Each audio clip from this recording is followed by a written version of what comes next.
Coming up on this edition of the MashUp, John Jay and Arlington meet up for the first time since last season's sectional championship.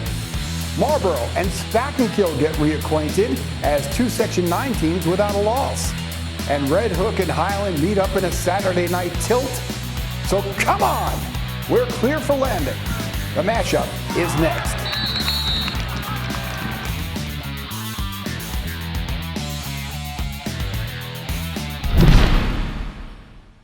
Hi everyone, welcome to the MashUp. We completed week 3 of the high school football season, and now things start to get interesting. So, undefeated teams, no longer undefeated. Other teams that needed to gain some ground did, and other teams that just keep surprising everyone, like Pine Plains. We'll get to that in a little bit. But first, let's check out some of the big matchups this past weekend, starting with John Jay and Arlington. Two teams that have some knockdown drag-outs going on back in the days of Sam Lucides, if you think back to 9 years ago, right up to today. Michael Hines was at Friday night's game, and he files this report. This week was more than just another football game as we were ready for John Jay versus Arlington. It would be an understatement to call these two teams rivals. Arlington tried to get the jump early. This breakout run by Rob Tenenbaum has him bursting all the way through defenders as he makes his way up the sidelines, and he brings this one all the way down for a touchdown to give Arlington a 6-0 lead. But on the other side, Ryan Schumacher had himself quite a game as well. He pushes his way all the way down to the goal line for John Jay, and this little punch in here gives them the 7-6 lead. But the train just kept on rolling. Here, Schumacher finds Travis Contreras, and he jukes his way past some defenders, and he brings the ball down into Arlington territory. Once in the territory, Schumacher finds Sal Ferreira, and he's able to punch that one home, and now Arlington extends their lead 14-6. Look out for this hard hit right here by Tanner Nielsen as he brings Schumacher right down to the ground. Arlington now pushing for some last-second points. I don't know how Parrish Durham stayed up there for the first down. Right before the end of the half, the Admirals send this ball deep down into the end zone, but Paul Bernasconi gets up and knocks it down to preserve the Patriot lead. Patriots started the half the same way the last one ended, with Paul Bernasconi. Right here on this kickoff inside his own 20, he pushes through the Arlington defenders, and he just keeps on trucking along the entire way, breaking tackles here and there, and he gets the ball all the way down into Admiral territory. And from there, it was a pitch back to Danny Diedrich, and he punches that one home to make it 21-6 John Jay. After adding a touchdown, Arlington would try one last time to get the ball in the end zone, but Paul Bernasconi has other ideas. Picks this one off to seal the deal. John Jay wins 21-12. Another matchup that has not been that epic over the years, but had promise for one of those knockdown dragouts because Spackenkill has been showing some serious promise this season. After the Spartans muddled through the past 2 seasons with only 2 wins, they came into week 3, a home game against the Iron Dukes, 2-0. The Iron Dukes of Marlboro's defense has been dominating this season, especially over the first 2 games, and their offense has been dominating as well, with 109 points in just those 2 games. But Spackenkill played a very respectable first half. The Spartans started out hot with a running game that put Spackenkill deep into the red zone in a hurry. But the Iron Dukes' defensive version of the Iron Curtain stopped Spackenkill dead in their tracks.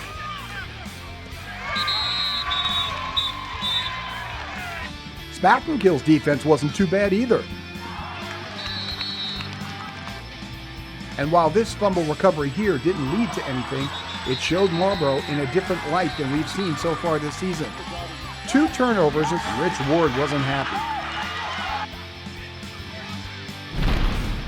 Second half was all Marlboro, starting with another touchdown by DeSantis, making it 21-7. It could have been a runaway early, but Spackenkill kept it interesting. First, Abelos hits Marlon Brooks for a huge gain.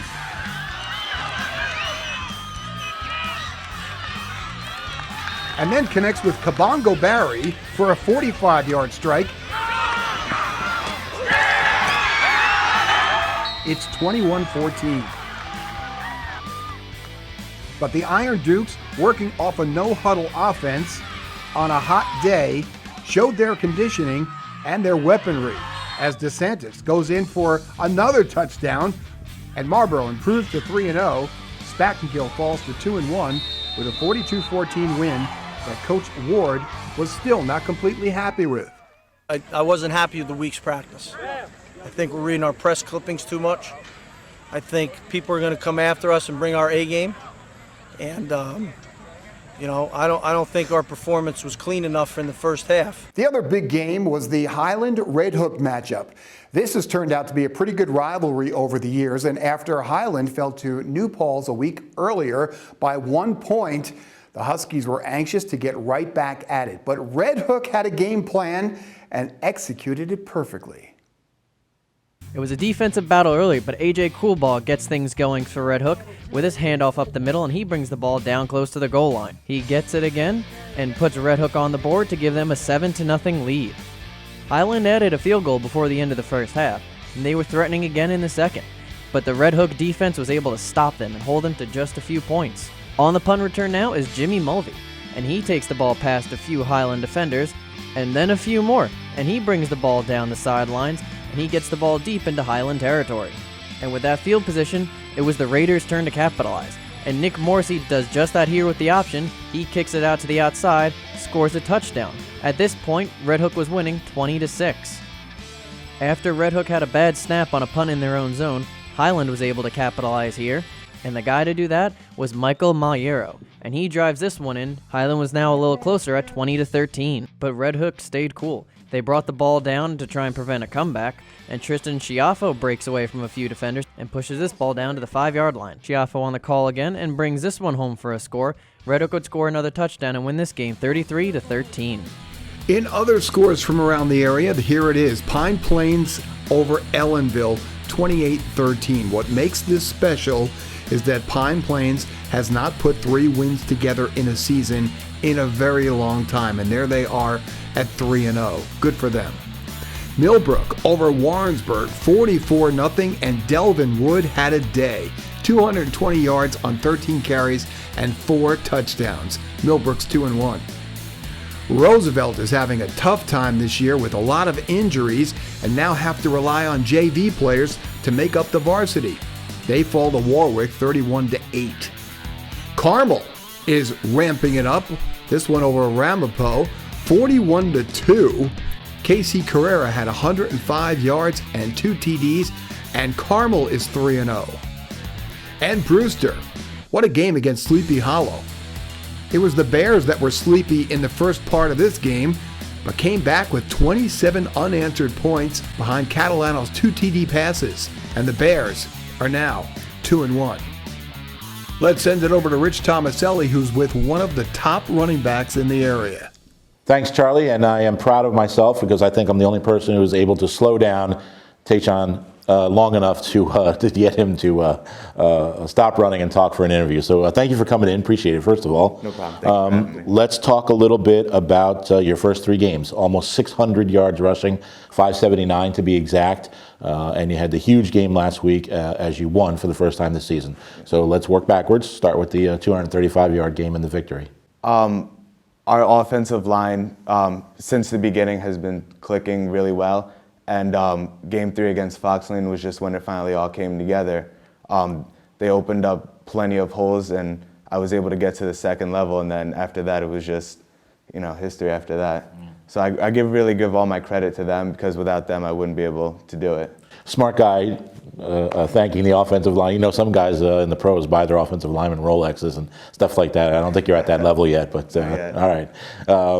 But as that game had progressed and developed, at some point you have to figure Fox Lane is like, well, we got to stop this guy. Did they make any adjustments, and did you make any counter adjustments? I think that I scored off my first run of the game, and after I got to the second level, there wasn't really a safety or a corner there. But throughout the game, they really started to, it seemed like they started to adjust their secondary over a little bit so that there were more linebackers and corners and, the safety there to kind of stop me. And they were penetrating a little harder to try and stop me in the backfield. Right. Have you guys talked about that much at all? I mean, now that you've got 3 games in the books, roughly half the season till you get to the Week 7 round of 16 playoff game. Have you guys talked at all about, going forward, expect to see more people flood the box and almost dare Al to pass, Al Dockery? Coach really he kind of emphasizes Al trying to pull the ball so they don't just key necessarily on me. But our line has been working well, handling blitzes and all that and penetrating linemen. So as they're improving, I think we'll be able to adjust to any adjustments a team makes. Last year, you didn't get as many touches. You were injured for a little bit. Was there anything that you did over the summer in summer workouts to prepare for this season, knowing that you were probably going to be the main guy handling the ball out of the backfield? Since before workouts started, Coach Hogan told me that I needed to be in the best physical shape because I would be carrying the ball a lot this season. So I kind of stopped my track season short in the spring because I was dealing with a back injury. So I took time and rested that, and then in the weight room, I was just going as hard as I could, knowing that I needed to be physically ready. And then during conditioning and all that, I made sure that I was in the best shape I could be for this season. Is there anybody you pattern your game after, or anybody you emulate, either on the college level or the pro level? I'd say my style is kind of similar to, plenty of running backs, kind of avoid the big hits, look for open space. As I've been watching, I've been noticed Amir Abdullah from the Lions. I really like his running style, the speed and the shiftiness of him. And, I know I don't have, that much of a ability, but I hope that I can get to that sort of level. Let's shift over to the team here for a couple of seconds. You can see the progression coming.